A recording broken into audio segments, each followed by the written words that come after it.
আমরা সকলেই জানি মহাগ্রন্থ আল কোরআনে মোট ১১৪টি সূরা রয়েছে। প্রতিটি সূরার নির্দিষ্ট আয়াত সংখ্যা এবং নির্দিষ্ট সিরিয়াল নাম্বার আছে। এর মধ্যে কিছু সূরার আয়াতের সংখ্যা জোড়, আবার কিছু সূরার আয়াতের সংখ্যা বিজোড়। ঠিক তেমনি কোন সূরার সিরিয়াল নাম্বার জোড়, আবার কোন সূরার সিরিয়াল নাম্বার বিজোড়। কিন্তু প্রশ্ন হল, কোরআনের সূরাগুলোর এই আয়াত সংখ্যা আর তাদের সিরিয়াল নাম্বার কি আল্লাহর পক্ষ থেকে নির্ধারিত?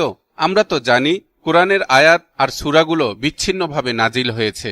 তাহলে সূরা আর আয়াতের এই ধারাবাহিকতা কিভাবে সংগঠিত হল?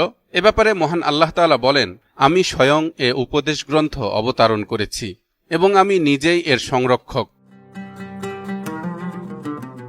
এই আয়াতে আল্লাহ বলে দিয়েছেন, যেহেতু তিনি এই মহাগ্রন্থ নাজিল করেছেন, সেহেতু তিনি এর রক্ষণাবেক্ষণের দায়িত্ব পালন করবেন।